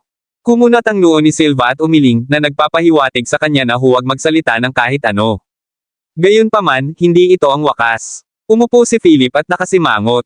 Napakatigas ng upuan na ito. Paano ako uupo dito? Silva, padalhan kita ng ilang upuan mamaya. Ito ay higit na mas mahusay kaysa sa mga ito at mas comfortable na umupo. Pagkatapos noon ay tumingin siya kay Zane na namumula ang mukha. Aniya, mukhang magandang lugar iyon, Zane. Bakit hindi mo ako pinaupo dyan? Smack! Hindi na nakapagpigil pa si Zane at hinaampas ang mesa. Malamig niyang sabi, Philip, tama na. Ito ang pamilya Larsen, hindi ang pamilyang Clark. Kung ayaw mong umupo dito, lumabas ka. Nagkibit balikat si Philip at maluwag na sinabi, okay then. Mahihirapan ako dito sa account mo. Magdusa sa pamamagitan nito. Sina Zane at Silva, gayon din ang iba pang miyembro ng pamilya Larsen, ay nakaramdam ng surreal nang marinig na sila ang nagdurusa. Inakala ni Silva na sa wakas ay matatapos na ang mga kalokohan ni Philip, ngunit hindi iyon ang nangyari. Pagkalipas ng 10 minuto, isang pangkat ng mga armadong mandirigma ang pumasok na may dalang mga upuan. Sino ang nagpapasok sa iyo? Galit na galit si Silva. Nilalaro ni Philip ang kanyang mobile phone at sinabing, Silva, huwag kang magalit. Nag-order lang ako na palitan ang lahat ng upuan para sa iyo. Kunin mo ito bilang isang welcome gift mula sa akin. Pagkatapos nito, sinenyasan ni Philip ang mga gwardya na pumasok at sapilitang pinagpalit ang mga upuan na kanilang inuupuan. Pinakalma ni Silva ang kanyang galit at sinabing, kailangan kong magpasalamat sa iyo, young Patriarch Clark. Talagang welcome ka. Bahagyang ngumiti si Philip. Malamig na sanggal ni Silva. Hindi mahalaga kung pinalitan ang mga upuan, ngunit pagkatapos nito, nagsimula silang hindi komportable at nakaramdam ng init sa ilalim ng kanilang mga puwit. Hooray! Ang init! Damn it! Bakit ang init? Paano tayo uupo ng ganito? Sunod-sunod na napatalon sa galit ang mga miyembro ng pamilya Larsen at tumingin sa mga hot seat. Galit na galit si Silva sa eksenang ito. Ito siguro ang ginagawa ni Philip. Walang pakialam na sinabi ni Philip, dahil hindi ka makaupo, maaari kang tumayo. Galit na galit ang lahat. Seryosong sabi ni Silva, tama na. Philip, ano ang motibo mo sa paglalaro sa amin? Sabihin mo lang kung ano ang gusto mo. Kabanata 2788. Sa reception hall ng pamilya Larsen, lahat ng miyembro ng pamilya Larsen ay nakatayo at madilim na nakatingin kay Philip. Si Philip ay nakaupo ng maluwag na may mahigpit na mga mata sa lahat. Tumingin siya kay Silva at sinabing, Silva, wala akong gustong gawin. Nandito lang ako para tingnan kung kamusta na ang lolo ko. Tungkol naman sa iba, ang pamilya Larsen ay maaaring magpatuloy at huwag pansinin ako. Gayunpaman, ayoko nang maulit ang nangyari kay Cynthia. Kung ayaw niyang magpakasal, walang makakapilit sa kanya. Pagkatapos sabihin ito, naging medyo kalmado si Philip. Naikuyom ni Silva ang kanyang mga kamao at same time na sinabi, Philip, alam mo ba ang iyong ginagawa? Huwag mong isipin na may magagawa ka dahil lang sa anak ka ni Tita Charlotte. Ang kasal ni Cynthia ay internal affair ng pamilya Larson. Ito, dapat ang desisyon namin, hindi sayo. At saka, napagkasunduan namin ang pamilya Berry. Gusto mo bang gumawa ng kaaway ang pamilya Larson sa pamilya Berry? Napakunot noo si Silva pagkatapos sabihin iyon. On his side, Zane added, Philip, mas mabuting huwag kang makialam sa usaping ito. Bagamat mayroon kang Dragon Phoenix bracelet ng Grandmaster, sapat na para magamit mo ito ng isang beses. Bukod dito, ipinapayo ko sa iyo na ibigay ang Pulse Heiress ngayon. Pagkatapos ng lahat, ito ay isang kayamanan ng pamilya Larson. Ang Dragon Phoenix bracelet ay simbolo ng ulo ng pamilya Larson. Bukod dito, kung ang pamilya Larson ay nahaharap sa isang krisis, ang Pulse Heiress ay maaari ring pakilusan ang ilan sa mga espesyal na gwardya ng pamilya Clark na nakatalaga sa Fernvale. Ang mga gwardya na ito ay ibinigay sa pamilyang Larson ng pamilya Clark nang ikasal si Charlotte sa pamilyang Clark noon. Ang mga gwardya ay nakatalaga sa Fernvale sa buong panahon, at sinunod lamang nila ang ulo ng pamilya Larson. Gayunpaman, ang ulo ay dapat na may hawak na Dragon Phoenix bracelet. Ngumiti si Philip ng mahina, kinuha ang Pulse Heiress, at sinabing, gusto mo ba ito? Nang marinig ito, kumunat ang noo ni Zane at sinabing, pag-aari ito ng pamilya Larson. Dapat ibalik mo. Tumango si Philip, kinalikot ang bracelet, at sinabing, syempre, pero ang mga kondisyon ko ay nananatiling pareho. Ano sa tingin mo, Silva? Nang marinig iyon, kumunat ang noo ni Silva. Siya stood sa kanyang mga kamay sa likod ng kanyang likod at stared sa Philip Mapanglo. Maya-maya, sabi niya, okay, I promise. Ibigay mo sa akin ang bracelet. Walang pag-aalinlangan, agad na inihagis ni Philip sa kanya ang bracelet. Nagulat si Silva at mabilis na inabot ito para kunin. Nang mahuli niya ang bracelet, puno ng ngiti ang mukha niya. Nakuha niya. Hindi niya inaasahan na ganoon kadali. Tumayo si Philip, inilagay ang kanyang mga kamay sa mga bulsa ng kanyang pantalon, at mahinang sinabi, ayusin mo ako ng ilang silid. Dito muna ako saglit at sasamahan ko ang lolo ko. Tuwang-tuwa si Silva sa sandaling iyon at sinabing, mga lalaki, ayusin ninyo ang isang silid para sa young patriarch Clark at paglingkuran siya ng mabuti. Tandaan, ang lahat ng kanyang pang-araw-araw na pangangailangan at pagkain ay dapat na mataas ang kalidad.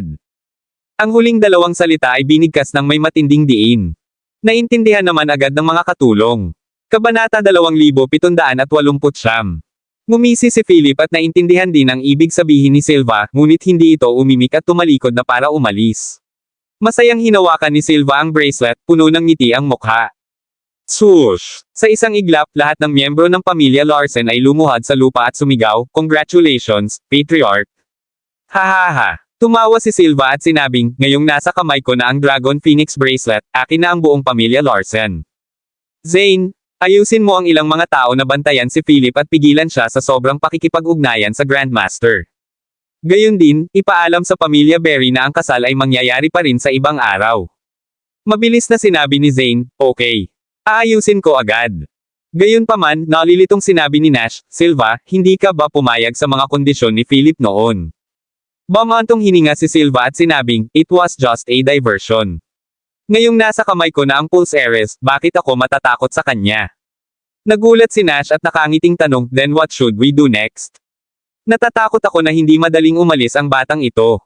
Naisip ito ni Silva at sinabing, kumuha ka lang ng magbabantay sa kanya. Gayon din, magpadala ng mas maraming tao upang bantayan ang Grandmaster. Iulat sa akin ng detalyado ang bawat pangungusap at bawat aksyon na nangyayari sa pagitan niya at ng Grandmaster. Okay, sagot ni Nash. Sa sandaling ito, pumasok si Chip Larson. Lahat ng miyembro ng Larson ay tumabi ng may paggalang. Mabilis na humakbang si Silva at sinabing, Mr. Chip, bakit ka nandito? Tumayo si Chip sa bulwagan, tumingin sa paligid, at sinabing, sa tabi ko, hindi mo kailangang mag-alala tungkol sa panig ng Grandmaster. Kung tungkol sa batang iyon na nananatili sa pamilya Larson nitong ilang araw, hilingin lamang na bantayan siya ng mga tao. Tandaan na huwag kumilos ng padalos-dalos. Kung hindi, kapag nalaman niya ang ginawa namin, magiging walang saysay ang lahat. Siyempre, alam ito ni Silva at tumango ang sinabi niya, alam ko, pero Mr. Chip, disipulo ka ng 7th Zone. Bakit ngayon ka lang natakot sa kanya? Napangiti si Chip at sinabing, totoong isa akong disipulo ng ikapitong zona, ngunit huwag kalimutan na ang background ng pamilya Clark ay lampas sa ating imahinasyon. May nakabantay sa akin sa dilim sa labas ng Larsen Manor kanina lang. Kung may ginawa akong padalos-dalos ngayon, natatakot ako na baka maging kapahamakan. Ano? May nagmamasid sa labas ng manor. Kumunat ang noo ni Silva sa narinig. Sabi ni Chip, oo, pero huwag kang mag-alala, hindi papasok ang taong iyon. Hanggat wala tayong gagawin kay Philip, hindi rin gagawa ng galaw ang taong iyon. Ito ang kasunduan sa pagitan ng mga pamilyang Clark at Larsen. Walang ibang salita na tumango si Silva. Bumalik sa tabi ni Philip. Si Fennel, 17, at iba pang miyembro ng Shadow Guards ay pansamantalang nanirahan sa mga residential villa na inihanda ng pamilya Larsen para sa kanila. Sa sandaling ito, sa sala ng villa na tinutuluyan ni Philip, nakaupo si Fennel at ang iba pa sa sofa. So, ano mang aksyon mula sa pamilya Larsen? Tanong ni Fennel. Napailing si Philip at napabuntong hininga, akala ko gagawa sila ng aksyon laban sa akin, pero pinili nilang manatili. Gayunpaman, nagpadala sila ng mga tao upang bantayan kami. Sa mga ilang araw na ito, lahat kayo ay dapat kumilos ng mayabang. Huwag manatili sa villa ngunit maglakad-lakad at obserbahan ang lugar na ito. Pagbalik namin sa gabi, ibubuod namin ang aming mga natuklasan. Tumango si Fennel at sumagot, kaya natin iyon, pero sa tingin ko ay hindi simpleng tao si Silva at ang iilan pang iba. Dapat may iniisip sila. Malamig ang mga mata ni Philip. May hawak siyang candy wrapper sa kamay niya. Madilim ang kanyang mukha habang sinasabing, syempre, alam ko iyon. Nakapagtataka, may maliit na linya ng mga salita sa balot ng candy, Little Phil, mag-ingat kay Silva at Chip. May sakit ba si Lolo? Oo. Gayunpaman, malamang na ito ay isinulat ni Lolo noong una nang hindi siya nagkasakit para lamang maghatid ng mensahe kay Philip. Kabanata 2770. Ano ang susunod nating gagawin? Maglakad-lakad lang ng random. Hindi napigilan ni 17 na tanungin si Philip nang ngumiti ng nakakaloko at sinabing, syempre hindi. Sumenyas siya sa 17 at sa iba pang shadow guards bago sabihin, maaari kayong maglakad-lakad sa Fernvale at kolektahin ang lahat ng impormasyon tungkol sa pamilya Larsen. Gayon din, kumalap ng ilang punk mula sa labas. Hindi nila kailangang maging masyadong malakas. Gumastos lang ng pera at hayaan silang guluhin ang mga bagay-bagay sa iba't ibang negosyo na kabilang sa pamilya Larsen. Gusto kong makita kung ano ang gagawin ni Silva, ang matandang fox na iyon. Bilang karagdagan, bigyang pansin ang mga tao ng pamilya Berry. Kung may pumunta sa Fernvale, isumbong mo ako kaagad. Nang marinig iyon, ngumiti si 17 at ang iba pang shadow guards at sinabing, Young Patriarch, walang problema. Pagkatapos noon, umalis na ang 17 at ang iba pa. 17 ay hindi isang taong maaaring umupo ng tahimik. Kung siya ay pinananatili sa villa, siya ay naiinip hanggang sa mamatay. Sa sandaling ito, nagtanong si Fennel, bakit mo ito inayos? Inilagay ni Philip ang kanyang mga kamay sa likod ng kanyang ulo at sinabing, naiinip ako. Gusto kong makahanap ng isang bagay para sa pamilya Larsen na gawin at subukan ang kanilang mga limitasyon. Nagkibit balikat si Fennel at sinabing, sa ngayon, ang higit na ikinababahala ko ay ang mga ekspertong tagapag-alaga na matatanda ng pamilya Larsen. Ang Chip Larsen na iyon ay hindi simpleng karakter. Kung talagang all out sila, we have to prepare in advance. Nang marinig iyon, kumunat ang noo ni Philip at tumango, napaalala sa akin ng iyong mga salita.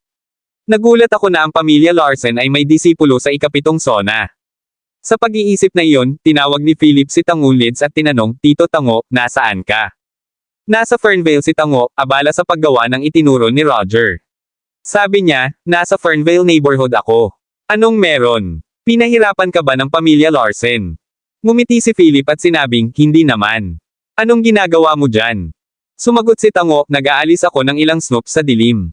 Snoop sa dilim. Kaninong snoops? Tanong ni Philip na nakakunot ang noo. Ilang snoop sa organisasyon na pinamahalaan ng nanay mo noon. Nasa Fernvale na sila nitong mga taon. Hiniling sa akin ng Panginoon na linisin sila bilang paghahanda sa susunod na hakbang, matapat na sagot ni Tango. Ang organisasyon na pinamahalaan ng aking ina noon. Nang marinig iyon, agad na naunawaan ni Philip ang kahulugan ng Tango. Ito ang organisasyon ng lalaking nakipag-away kay Grandmaster Turner noong isang araw. Hindi niya inaasahan na magkakaroon din ng mga especially iya si Fernvale mula doon. Pagkaraan ng ilang sandali ng katahimikan, nagtanong si Philip, maaari mo bang talunin ang ilang tagapag-alaga na matatanda ng pamilya Larsen? Sandaling natahimik si Tango bago niya sinabi, Young Patriarch, ipapayo ko sa iyo na huwag mong pakialaman ang pamilya Larsen, pati na ang tatlong matatanda. Hindi sila simpleng karakter. Bagamat kaya kung lumaban ng kapantay ng sinuman sa kanila, kung haharapin ko silang tatlo ng sabay-sabay, hindi ako makakatakas ng hindi nasaktan. Tumango si Philip at sinabing, okay, I get it. Ngunit, young patriarch, ang mga matandang fogey ng pamilya Larsen ay hindi mangangahas na gumawa ng kahit ano sa iyo ng madali. Alam nila na nandito ako. Nakangiting sabi ni Tango, para magawa mo ang lahat ng gusto mo, ngunit huwag lumampas sa linya. Okay, naaliw ako sa mga salitang iyon. Humalaklak si Philip at in-end ang tawag.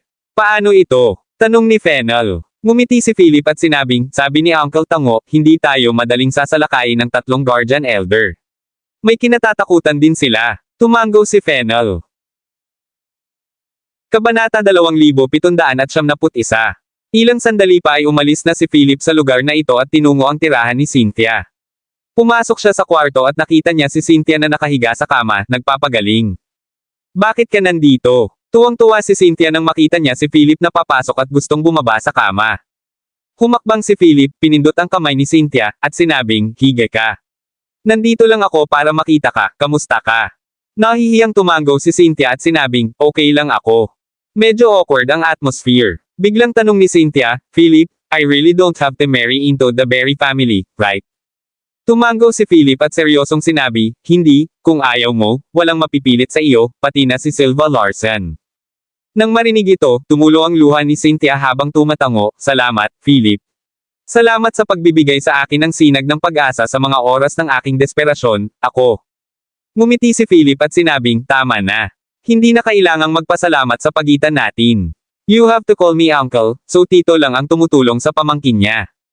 Nang marinig ang panunokso tungkol sa kanilang seniority, sinuntok ni Cynthia si Philip ng ilang beses at sinabing, lagi mo akong sinasamantala. Nakakatakot. Tumawa si Philip. Napakamot siya ng ulo at nagtanong, nga pala, alam mo bang may sakit si Lolo? Nang marinig ang tanong na ito, agad na nagdilim ang mga mata ni Cynthia habang tumatango, Aido. Nagsimulang mawala ng alaala ang aking lolo sa tuhod ilang taon na ang nakararaan. Ang sabi ng doktor ay Alzheimer's disease iyon. Speaking of this, pareho silang malungkot. Gayunpaman, biglang sinabi ni Cynthia, gayunpaman, hindi ko maiwasang maging kakaiba. Ang lolo sa tuhod ay palaging nasa mabuting kalusugan na walang mga palatandaan ng sakit na ito. Noong taon nang pumalit si Tio Silva bilang ulo ng pamilya, biglang nagkasakit ang lolo sa tuhod. Pagkatapos noon, inilagay nila siya sa bakura na iyon. Kapag malinaw na ang kanyang memorya, kung minsan ay hinihiling niya sa akin na samahan siya. Habang sinasabi yon ay biglang may naisip si Cynthia. Mabilis siyang bumangon at sinabing, siya nga pala, may ibinigay sa akin si lolo sa tuhod at sinabi sa akin na ibigay ito sa iyo kung magkakaroon ako ng pagkakataon sa hinaharap. Tumingin sa gilid si Philip. Manipis na pantulog ang suot ni Cynthia. Yumuko siya at naghanap ng kung ano sa drawer. Hindi napigilan ni Philip na sumulyap sa maganda at katanji tanging figure. Anong kasalanan? Lumingon si Cynthia at nakita niya si Philip na nakatingin sa kanya. Namula agad ang pisngi niya habang sinasabi, anong tinitingin-tingin mo? Natigilan si Philip at awkward na ngumiti. Sabi niya, wala. Ano ang ibinigay sa iyo ni Lolo?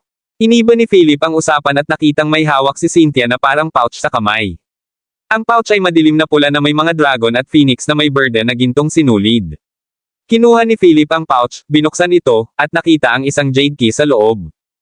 Ano ito? Tanong ni Philip. Umiling si Cynthia, umupo sa harap ni Philip, at sinabing, hindi ko rin alam.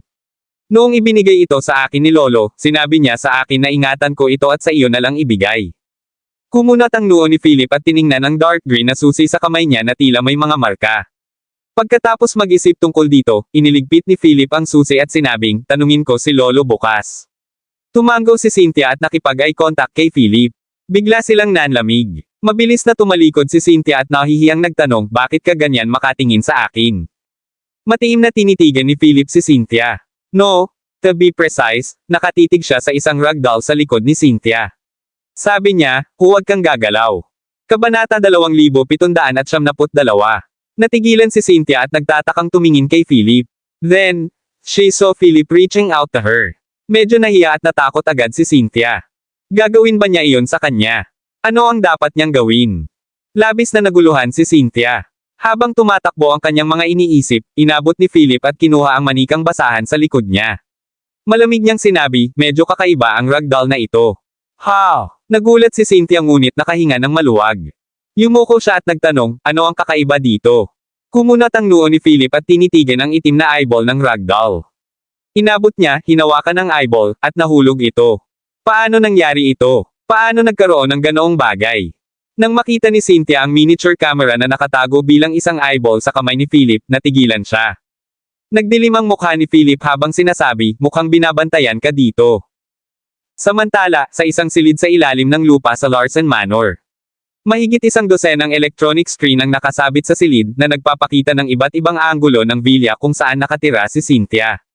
Hindi lang ang tirahan ni Cynthia kundi pati ang tirahan ni Hogan ay binabantayan. Sa sandaling ito, nag-blackout ang isang electronic screen. Anong nangyayari? Naging itim ang screen. Katatapos lang ng hapunan ng isang lalaki at tumangala sa screen. Tumayo siya bigla at malamig na tanong. Ang isa pang taong namamahala sa pagsubaybay ay naglalaro sa kanyang telepono. Sumulyap siya at sinabing, baka nasira yung camera. Papalitan ko bukas. Kumunat ang noo ng lalaki at tumango na sinabing, huwag ka nang maglokohan at palitan mo na lang yan mamaya. Walang magawang tumango ang lalaking naglalaro sa telepono at sinabing, ipupromote ako sa gold level pagkatapos ng round na ito. Bumalik sa panig ni na Philip at Cynthia, si Philip ay gumawa ng patahimik na kilos at sinabi sa mahinang boses, huwag kang maingay. Sa tingin ko, hindi lang camera ang nandito kundi isang bug din. Nang marinig ito ni Cynthia ay natakot. Tumango siya at nagtanong sa mahinang boses, ano ang dapat nating gawin ngayon? Tumayo si Philip at nagsimulang maglakad-lakad sa maliit na villa. Pagkaraan ng ilang sandali, nakakita siya ng 7 hanggang 8 bug at 3 hanggang 4 na kamera. Sa pagtingin sa mga bug at kamera na ito, nakaramdam ng goosebumps si Cynthia. Lumalabas na siya ay naninirahan sa ilalim ng pagbabantay ng pamilya Larsen. Dapat marami pa, nakasimangot na sabi ni Philip. Mabilis na sinabi ni Cynthia, ano ang dapat kong gawin? Gusto kong umalis. Umiling si Philip at sinabing, hindi, kapag umalis ka, sasabihin nito sa iba na natuklasan mo ang mga lihim dito. Ibabalik ko ang mga bagay na ito sa kanilang orihinal na posisyon mamaya. Tandaan, mula ngayon, dapat mong bigyang pansin ang iyong sasabihin. Siyempre, kailangan mo ring kumilos ng natural na parang wala ang mga bagay na ito. Pinag-isipan ito ni Cynthia at sinabing, okay, makikinig ako sa iyo.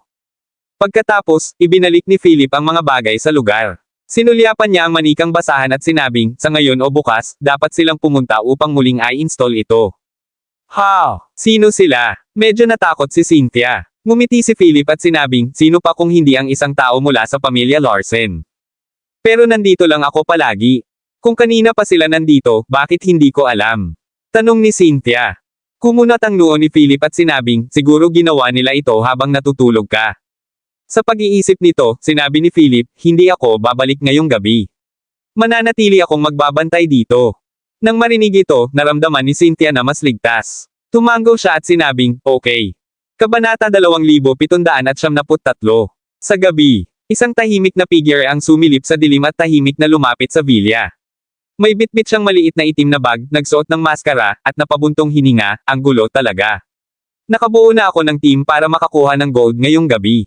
Habang nagsasalita siya, ginamit niya ang backup na susi para buksan ang pinto ng villa pagkatapos, umupo siya ng maringal sa sala at kumuha ng pagkain at inumin mula sa refrigerator na pamilyar. Napakaganya dahil katrabaho siya ng kasambahay sa villa. Kanina, nagsindi ang housekeeper ng special aromatherapy sa villa. Sa sandaling ito, tinanggal niya ang kanyang maskara, sinilip ang oras, bumangon, at naglakad papunta sa kwarto ni Cynthia. Binuksan niya ang pinto at nakita niya ang isang magandang figure na nakabalot sa isang manipis na kumot na nakatagilid sa kama. Napalunok ng ilang beses ang kurbadang figure na iyon bago sinabing, she's so beautiful and her figure is so good. Sana talaga makatulog ako ng ganyang babae minsan. Habang sinasabi iyon, kinuha niya ang kanyang mobile phone, kinuha ang ilang mga larawan ni Cynthia na natutulog sa kama, at ipinadala ito sa kanyang grupo ng trabaho na may mensahe, ano sa tingin mo ang kanyang figure? Agad na naging masigla ang grupo ng mga manggagawa nang walang pag-aalinlangan ang isang grupo ng mga lalaki sa figure ni Cynthia. Pagkatapos, iniligpit ng lalaki ang kanyang telepono, pumunta sa tabi ng kama, at kinuha ang manikang basahan. Sinulyapan niya ito, inalis ang eyeball, at sinabing, so short circuit. With that said, pinalitan niya ito ng bago. Naka-duty siya ngayong gabi, kaya walang tao sa underground surveillance room. Kailangan niyang bumalik sa tungkulin pagkatapos nito. Nang matapos ang lahat ay sinulyapan niya si Cynthia sa kama at dinilaan ang labi. Dahil siguro sa lasing niya ngayong gabi, sobrang init ang pakiramdam niya. Para siyang nakukulam, inabot niya ang katawan ni Cynthia. Gayunpaman, biglang, isang malamig na boses ang nagsabi sa likod niya, kung maglakas loob kang hawakan siya, magpaalam ka sa iyong kamay. Ang biglang boses na parang multo sa dilim ay natakot sa lalaki sa labas ng kanyang talino. Klang! Hinugot niya ang isang punyal mula sa kanyang baywang sa isang iglap, inikot ang kanyang ulo ng husto, tumingin sa figure sa sulok ng silid, at malamig na nagtanong, sino ka? Bakit ka nandito? Itatanong ko sana sa'yo ang parehong tanong. Click! Binuksan ni Philip ang ilaw sa kwarto. Agad na nagliwanag ang silid. Nagmamadaling tinakpan ng lalaki ang kanyang mukha at malamig na sinabi, nililigawan mo si kamatayan.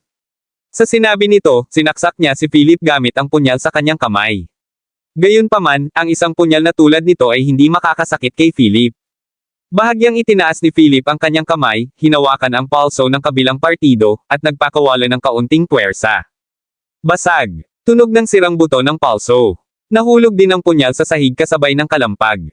Hindi ka qualified na gumawa ng move sa akin.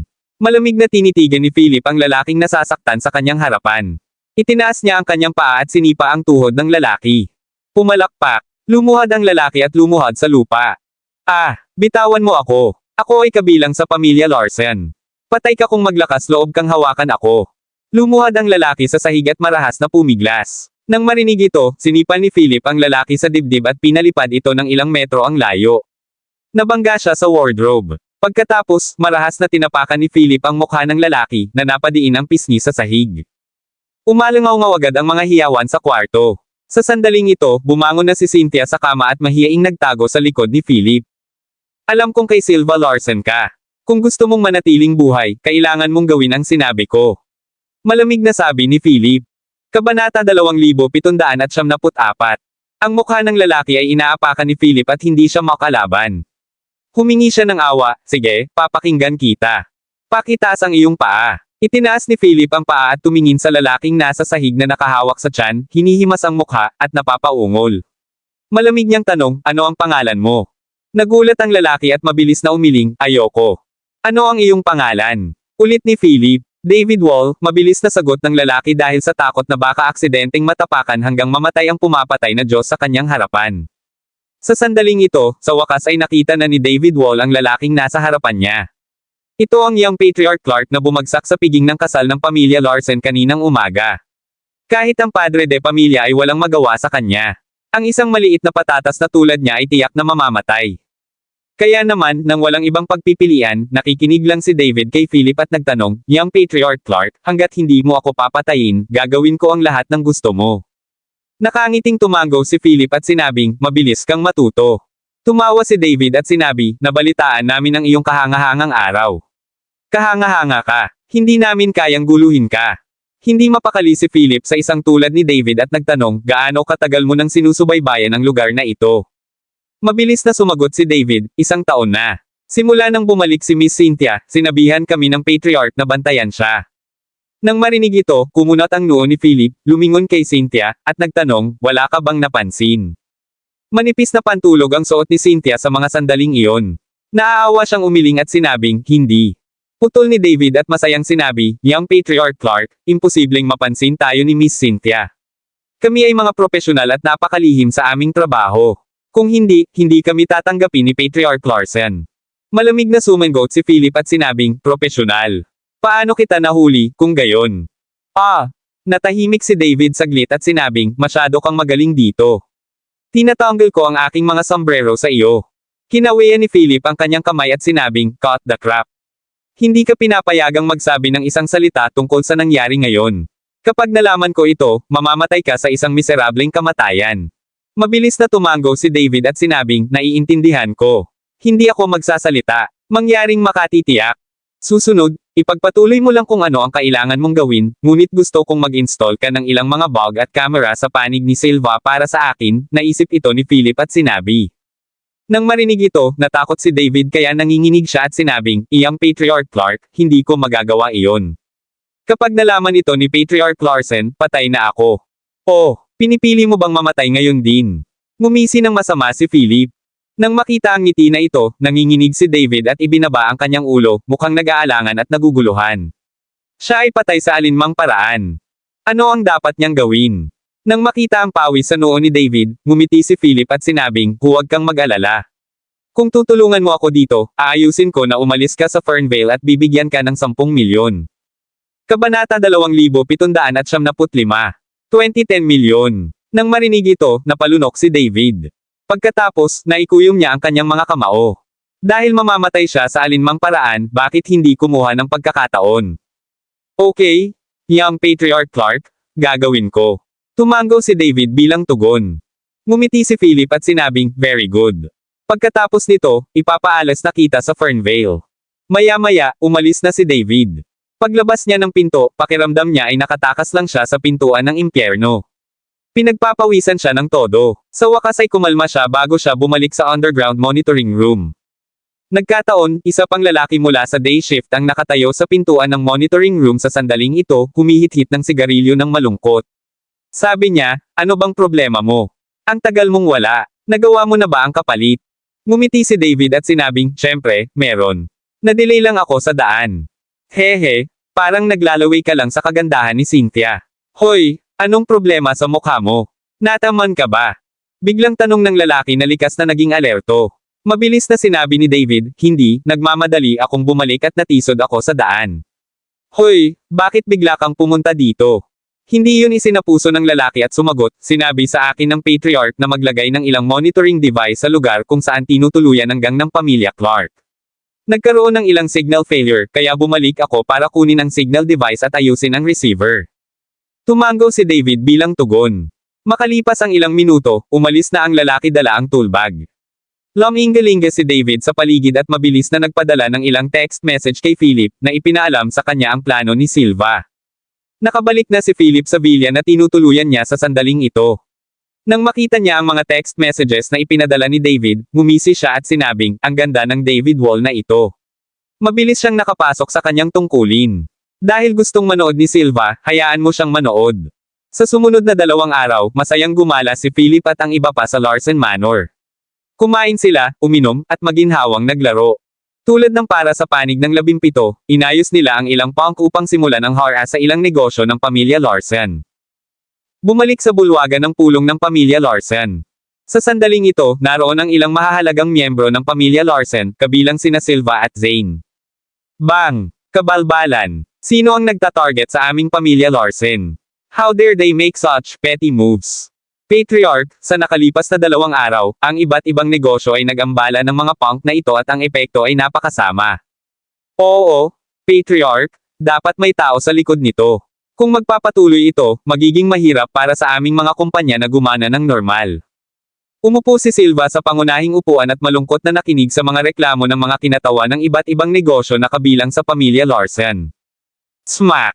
Hinampis niya ang mesa at malamig na sinabi, tama na. Sila ay isang grupo ng mga manggugulo. Haharapin mo lang sila ayon sa nararapat. Kung tayo ay mali, bayaran na lang sila kung gusto nila ng pera. Kung hindi sila makatwiran, humanap ng taong magpapalaya sa kanila. Patriarch, nagawa na namin ang lahat, ngunit ang mga taong ito ay sunod-sunod na darating.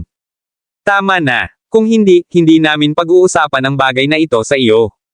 Nagdadalamati ang mga kinatawa ng ilang kumpanya. Ang mga manggugulo na ito ay malinaw na mga punk na hindi madaling hawakan.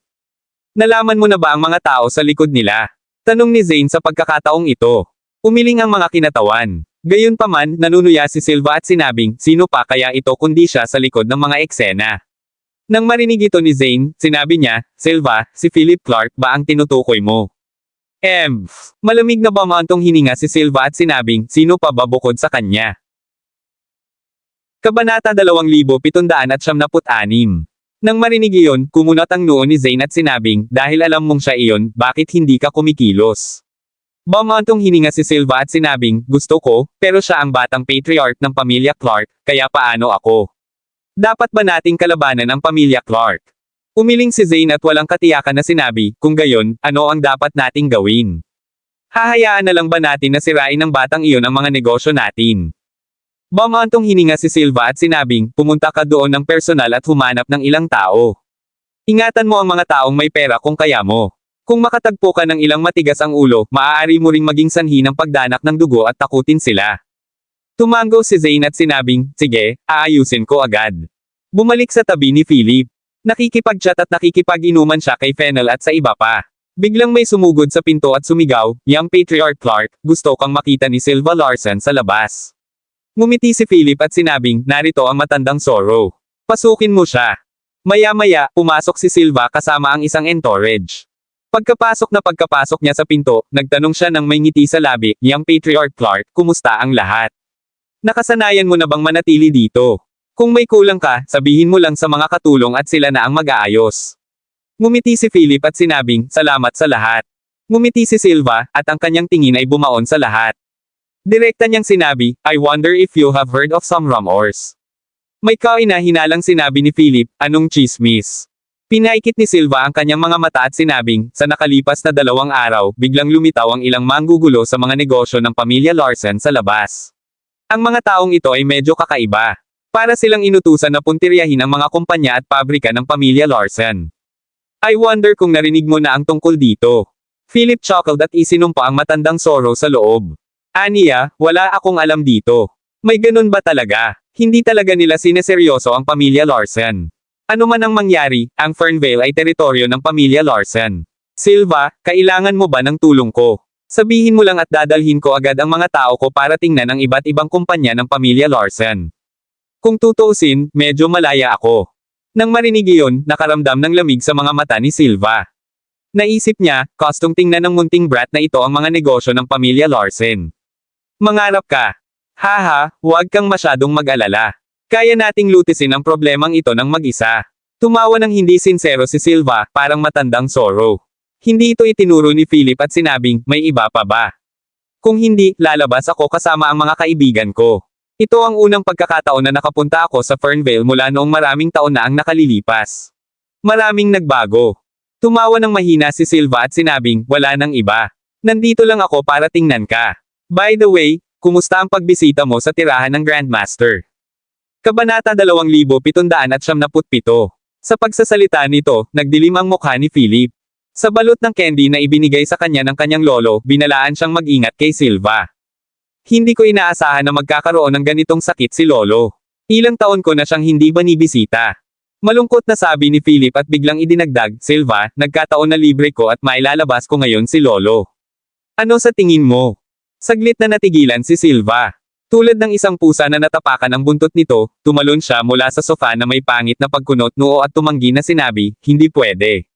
Talagang hindi." Nang makita ang kanyang reaksyon, tinanong ni Philip, "Silva, bakit ka na-trigger?" Nang marinig iyon, sumimangot si Silva, huminga ng malalim, at nakangiting sinabi, "Ang matandang patriarch ay wala sa mabuting kalusugan at alam mo iyon. Kung ilalabas mo siya at may mangyari sa kanya, mahirap ipaliwanag, pinakamabuti para sa matandang patriarka na manatili sa pamilya Larsen." Hihihi, humalaklak si Philip at sinabing, "Para ba talaga ito sa kalusugan ng lolo ko, o natatakot ka sa iba?" "Anong sabi mo?" Kumunat ang noo ni Silva at malamig na tumingin kay Philip. Sabi ni Philip, bilang apo niya, "Ano bang masama kung ilalabas ko siya? O ikaw ba ang naging sanhi ng sakit ng lolo ko?" Kalokohan. Ito ay paninirang puri. Namula ang mukha ni Silva sa galit. Sabi ni Philip, "Silva, huwag kang matrigger. Casual remark lang yan." Huminga ng malalim si Silva at sinabing, "Dahil sinabi mo iyon, maaari mong ilabas ang matandang patriarch, ngunit aayusin ko na may magpoprotekta sa iyo." "Oo naman," tumanggo si Philip bilang tugon. Tapos biglang umalis si Silva. Nang makita ang pag-alis ni Silva, ang ngiti sa mukha ni Philip ay unti-unting napalitan ng dilim.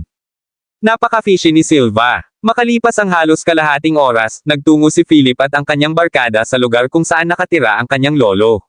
Mabuti ang kalagayan ngayon ni lolo at tila nasa mabuting kalusugan, ngunit hindi niya makilala si Philip. Nang makita niyang papasok si Felipe, nag-alinlangan siya sandali at nagtanong, "Sino ka?" Lumapit si Philip, lumuhad sa harap ni Lolo, hinawakan ang kamay niya, at sinabing, "Lolo, ako po ito, Little Phil, nakabalik na ako. Hayaan mo akong mamasyal." Nang marinig ito ng Grandmaster, nagningning ng liwanag ang kanyang malumanay na mga mata. Ang kanyang pares ng kulubot na mga kamay ay humawak ng mahigpit sa kamay ni Philip, sabi niya. "Munting Phil, bumalik ka na ba? Napakahusay. Bumalik ka para bisitahin ako." Nakaramdam ng matinding pagkabalisa si Philip. Bumangon siya, hiniling ang katulong na kumuha ng wheelchair, at itinulak ang matanda palabas ng bakuran. Sa labas ng bakuran, malungkot na nakatayo si Silva sa pintuan kasama ang isang pangkat ng mga gwardya ng pamilya Larsen sa likuran niya. Nang makita niyang itinutulak ni Philip ang matanda palabas, baka sa mga mata ni Silva ang pagiging malupit. Ngumiti siya, lumapit sa matanda, yumuko, at sinabing, "Lolo, ano ang nararamdaman mo?" Tumingin ang matandang lalaki kay Silva sa kanyang harapan, itinuro ito, at tinanong si Philip sa tabi niya, "Munting Phil, sino siya? Bakit siya nandito? Hindi ko siya kilala." Habang sinasabi iyon ay mukhang medyo galit ang matanda. Napatulala si Philip at sinabing, "Lolo, siya ay. Kung sino man siya, sabihin mo na umalis na siya. Ayokong makita ang lalaking ito. Hindi ko siya gusto." Nagalit ang matanda. Para siyang bata na nakapaut ang bibig at nakatagilid ang ulo. Walang magawa si Philip at sinabing, "Silva, ano ang sasabihin mo?" Galit na ikinuyong ni Silva ang kanyang mga kamao, umatras ng 2 hakbang, at nakangiting sinabi, "Mga bantay, sundin ninyo ang Grandmaster. Isumbong mo sa akin kung may nangyari." Pagkatapos, itinulak ni Philip ang wheelchair ng Grandmaster para umalis. Nang malagpasan nila si Silva, tinanong ni Philip, "Lolo, bakit ayaw mo sa lalaking iyon?" Humalaklak ang matanda, sinenyasan si Philip na lumapit, at nakangiting sinabi, "Dahil siya ay pangit at hindi kasing gwapo ng aking little Phil." Pilit na ngumiti si Philip. Ang pag-uusap ng dalawa ay natural na narinig ni Silva na nakatayo sa gilid. Galit na galit si Silva. Pagkaalis ni Philip at ng iba pa, galit na umungol si Silva, ang matandang lalaki na iyon. Kabanata 2778. Sa gilid na ito, inilabas ni Philip ang Grandmaster ng pamilya Larsen at naglakad-lakad sa malalaking shopping mall at palaruan sa Fernvale. Sa likod nila ay mahigpit na sumunod ang mga gwardya na inayos ni Silva. Si Philip at ang Grandmaster ay nanirahan sa isang kainan. Nakasimangot siyang tumingin sa mga bantay sa pintuan at sa tabi ng hapagkainan. Tapos, ngumiti siya at sinabing, "Eto, nagtakbuhan lahat buong araw. Naging mahirap sa'yo. Umupo at kumain ng kung ano-ano. Nagpa-reserve ako ng ilang table para sa iyo."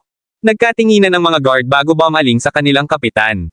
Tiningnan ng kapitan si Philip at ang kapaligiran bago siyang ngumiti, "Salamat, Young Patriarch Clark. Boys, sit down." Nagpasalamat ang mga gwardya kay Philip at umupo sila. Nakakapagod ang pagiging bodyguard. Pagkatapos magkaroon ng pagkakataong makapagpahinga, natural silang nag-relax. Pagkatapos ng lahat, si Philip at ang Grandmaster ay nasa kainan sa ilalim ng kanilang mga ilong. Hindi sila mawawala sa manipis na hangin. Makalipas ang kalahating oras, nahulog sa mga mesa ang mga bodyguard sa kainan. Lumingalinga si Philip at tumingin kay Fennel, na agad na tumango at sinabi sa kanyang earpiece, "Pasok." Sa isang iglap, huminto ang ilang itim na Mercedes sa labas ng kainan. Ang mga ganap na armadong gwardya ay tumalon sa labas ng mga sasakyan at mabilis na pinalibutan ang lugar. Pagkatapos, itinulak ni Philip ang wheelchair ng matanda at mabilis na umalis sa kainan. "Little Phil, saan tayo pupunta?" Tanong ng matanda. "May pupuntahan tayo. Siguradong magugustuhan mo ito." Sumakay si Philip at ang matanda sa sasakyan sa gitna. Pagkatapos, mabilis na umalis ang convoy. Mabilis ding sumakay sa mga sasakyan ang mga armadong gwardya. Tanging ang mga bantay ng pamilya Larsen ang naiwan sa kainan. Makalipas ang 10 minuto, biglang nagising ang kapitan ng mga gwardya. Iminulat niya ang kanyang mga mata, nakita niya ang eksena sa kanyang harapan, at agad na sinampal ang sarili. Sumigaw siya, "Damn it! Gumising kayong lahat!" Habang sumisigaw siya ay sinisipa niya ang mga tao sa paligid niya. Hindi nagtagal, nagising ang lahat ng gwardya ng pamilya Larsen sa pagkatulala. "Captain, ano ang dapat nating gawin? Gusto mo bang iulat ito sa Patriarch?" Kinakabahang tanong ng isang guard. Malungkot na sinabi ng kapitan, "Lumabas ka at hanapin sila. Magsusumbong ako sa Patriarch." "Oo, sir." Whoosh! Agad na lumabas ng kainan ang mga gwardya ng pamilya Larsen at hinanap. Tinawag ng kapitan si Silva at sinabing, "Patriarch, pasensya na." Sa Ancestral Hall ng pamilya Larsen, tinatalakay ni Silva ang mga pangunahing miyembro ng pamilya Larsen kung paano ipagpatuloy ang pakikipagtulungan sa pamilya Berry at pakalmayan ang kanilang galit. Sa sandaling ito, nakatanggap siya ng tawag at malamig na nagtanong, "Ano ang problema?" Patriarch, ang Grandmaster at si Philip ay nawawala. Nang marinig ito, napatalon si Silva sa galit at sumigaw, "Anong nangyari? Mga tanga! Paano ka nagbantay para mawala sila? Hanapin sila! Hanapin ang buong lungsod! Kung hindi mo mahanap ang mga ito, ang mga ulo ay gamulong."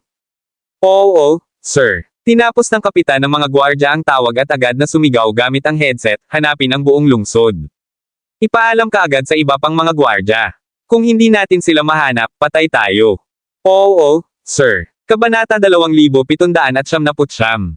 Pagkalipas ng 10 minuto, ang kalahati ng mga gwardya ng pamilya Larsen ay pinakilos upang hanapin si Philip at ang Grandmaster sa buong lungsod. At ikinagulat nito ang buong Fernvale. Ano? Nawawala ang Grandmaster ng pamilya Larsen. Kinuha siya ng batang patriarch ng pamilya Clark.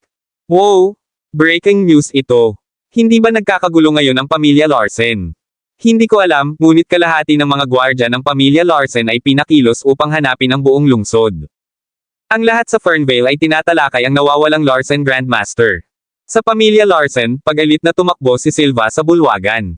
Tumingin siya sa nakaluhod na gwardya sa kanyang harapan at umungol, kalahating oras na ang nakakalipas at wala pa rin silang palatandaan. Anong kalokohan ang ginagawa mo? Ang pamilya Larsen ay nag-iingat sa iyo ng napakatagal at hindi mo man lang mabantayan ang dalawang tao. Ang isa sa kanila ay isang matandang lalaki na ang isang paa ay nasa libingan. Ang nakaluhod na gwardya ay nagpatira pa sa sahig at nanginginig ang buong katawan habang sinabi niya, Patriarch, nagpadala kami ng isang search party, ngunit ang kabilang partido ay mukhang handa na. Malamang. Malamang. Ano ito? Malamang, umalis na sila sa Fernvale. Nanginginig na sabi ng kapitan. Smack! Binasag ni Silva ang tasa ng tsaa sa mesa at umungol, kung umalis sila sa Fernvale, kailangan ninyong mamatay para mabayaran ang inyong mga pagkakamali. Bakit nandito ka pa? Gumawa ng mga pagsasaayos upang maarang ang lahat ng mga pangunahing paliparan, ferry, istasyon ng bus, at high-speed na istasyon ng tren. Huwag mong pakakawalan ng sinumang kaina-hinalang tao. Napaungol si Silva sa galit. Tumango ang kapitan bilang tugon at mabilis na umalis. Silva, bakit ginawa ito ni Philip? Galit na tanong ni Zane. Seryosong sinabi ni Silva, may natuklasan siya. Kung hindi, hindi niya lalabanan ang pamilya Larsen ng direkta. Kung ganoon ang kaso, ano ang dapat nating gawin? Medyo nataranta at nag-aalala si Zane. Bata pa lang siya. Naglakas loob siyang idikit ang kanyang ilong sa mga gawain ng pamilya Larsen dahil lang siya ang batang patriarch ng pamilya Clark. Siya ay labas sa kanyang kaibuturan. Galit na sigaw ni Silva at idinagdag, magpadala ka ng isang tao para hulihin si Cynthia at ang kanyang pamilya. Abangan ang aking mga order. Gayon din, ipaalam kay Mr. Chip at sabihin sa kanya na nawawala ang Grandmaster. Hindi na kailangan, alam ko na. Isang matandang boses ang narinig sa pintuan sa sandaling ito. Pumasok ang isang medyo kuba na Chip Lars habang nasa likod ang mga kamay. Malungkot ang kanyang mukha habang sinasabing pinaghandaan ito ni Philip. Walang kwenta ang paghahanap mo ng ganito. Nang marinig iyon, kumunot ang noo ni Silva at sinabing, Mr. Chip, ano ang dapat nating gawin? Ipakalat ang balita na ang pamilya Larsen ay may balita tungkol sa aksidente ni Miss Charlotte noon. Ngumiti si Chip at sinabing, pag nalaman ni Philip, babalik talaga siya. Sa oras na iyon, maaari nating pag-usapan ang mga tuntunin. Mr. Chip, sinasabi mo bang ibunyag ang sikretong iyon? Sumimangot ang mukha ni Silva. Tumango si Chip at sinabing, panahon na para ibunyag ang sikretong iyan, walang kabuluhan para sa pamilya Larsen na patuloy itong bantayan. Naisip ito ni Silva at sinabing, kung ganoon, gawin natin. Pagkatapos, sinabihan ni Silva ang kanyang mga nasasakupan na makipag-ugnayan sa lahat ng pangunahing istasyon ng TV at pahayagan. Isang balita ang agad na sumabog sa lahat ng kalye ng Fernvale. Pasabog na balita. Malapit nang mabubunyag ang katotohanan tungkol sa aksidente ni Charlotte Larsen noon. Ang pamilya Larsen ay binantayan ng lihim na ito sa loob ng higit sa 10 taon at piniling ibunyag ito ngayon. Ano ang ibig sabihin nito? Sa isang iglap, ang mga pangunahing istasyon ng TV at mga pahayagan ay nag-aagawan upang iulat ang balita. Samantala, sa isang pribadong cruise ship, nakaupo si Philip sa sofa kasama ang Grandmaster. Nang marinig niya ang balita sa TV, napangiti siya at sinabing, naabot na ba nito sa wakas ang hakbang na ito? Kabanata 2800. Umakyat si Cynthia sa spiral staircase mula sa unang palapag at nakita ang content na nakabroadcast sa TV. Tumingin siya kay Philip, na kasama ng Grandmaster, at nagtanong, Philip, may balak ka bang bumalik? Matiim na tinitigan ni Philip ang screen ng TV at sinabi pagkatapos ng ilang sandali ng katahimikan, dahil pinili ni Silva na gawin ito, sigurado siyang babalik ako dahil sa balitang ito. Nang marinig ito, sumimangot si Cynthia at sinabing, pero nag-aalala ako sa iyo. Paano kung may gawin sa iyo si Tio Silva? Napalingon si Philip sa nag-aalalang si Cynthia at sinabing, ayaw niya. Ang pamilya Larsen ay hindi pa sapat na matapang upang labanan ang pamilya Clark. Pagkatapos noon ay napatingin siya sa gilid ng matandang nakaidlip. Sabi niya, kailangan kong alagaan mo si Lolo sa loob ng ilang araw. Kapag wala ako, huwag kang bababa sa barko. Alam ni Cynthia na hindi niya makukumbansi si Philip. Bigla siyang tumakbo, niyakap si Philip, at umiyak ng mahina, Philip, kailangan mong bumalik ng ligtas. Nagulat si Philip at natigilan siya, medyo nalilito. Pamangkin ko, dahil nag-aalala ka ng husto sa tiyuhin mo, syempre, babalik ako ng ligtas, nakangiting sabi ni Philip. Pagkaalis ni Cynthia, nakahinga ng maluwag si Philip at pinunasan ang pawis sa noo. Naiintindihan niya ang nararamdaman ni Cynthia para sa kanya, pero si Win lang ang nasa puso niya. At saka, komplikado ang relasyon nila ni Cynthia. Kaya naman, naiwasan lamang ito ni Philip. Pagkaalis ni Cynthia, mag-isa siyang naglakad papunta sa hulihan ng cruise ship na nakasuot ng pantulog. Ninanamnam niya ang simoy ng hangin habang nakatingin sa malawak na dagat na may kalungkutan sa mukha. Cynthia, anong nasa isip mo? Sa sandaling ito, ang boses ng isang nasa katanghaliang gulang na lalaki ay nagmula sa likuran. Mabilis na pinunasan ni Cynthia ang mga luha sa gilid ng kanyang mga mata, tumalikod, at sinabing, Tay, bakit ka nasa labas? Tiningnan ni Hogan ang hitsura ng kanyang anak at walang magawang bumaantong hininga.